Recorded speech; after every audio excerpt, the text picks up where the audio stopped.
In the previous video, we installed NumPy and understood what it is. Now we will answer an important question. Python already has lists. Why do we need NumPy arrays? Let's break it down clearly.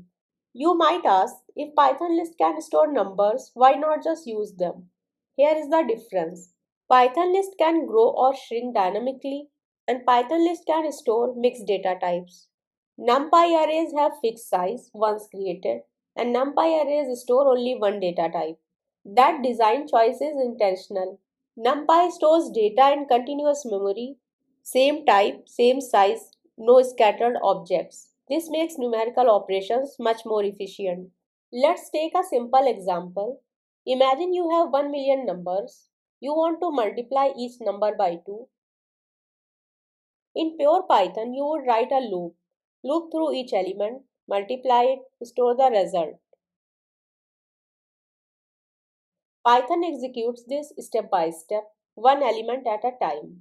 That takes time because each step goes through the Python interpreter. Now with NumPy, you will just create a NumPy array and do array multiplied by 2. That's it. You don't write a loop, but internally the multiplication still happens 1 million times. So what changed? The loop moved. It no longer runs in Python, it runs in optimized C code underneath NumPy. This is called vectorization. Vectorization means you apply operations to the entire array at once instead of writing explicit loops. The iteration still exists, but it happens behind the scenes in fast compiled code, not in the Python interpreter. This gives you faster execution, cleaner code, fewer mistakes, code that looks closer to mathematics. Instead of writing loops, you write direct operations. That's a big shift in how you work with data. Now let's understand the memory difference. Python lists store references to objects, so internally it looks like this. NumPy arrays store raw values side by side in memory like this. No pointer jumping.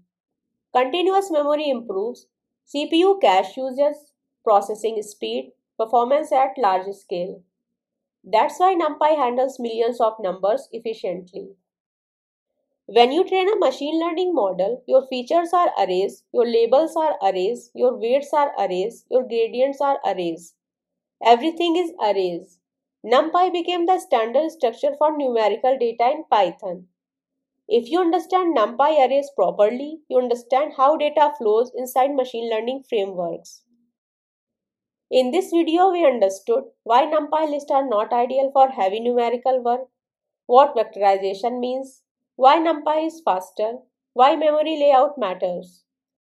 In the next video, we will start creating NumPy arrays properly and understand shape, dimension and d-type. Thanks for watching. I am Aksa Zafar and on MLTude, I teach data science and machine learning in a simple step-by-step way. Practice a little and I will see you in the next video. If you found this video helpful, don't forget to like, share and subscribe to MLTude for more AI and machine learning tutorials.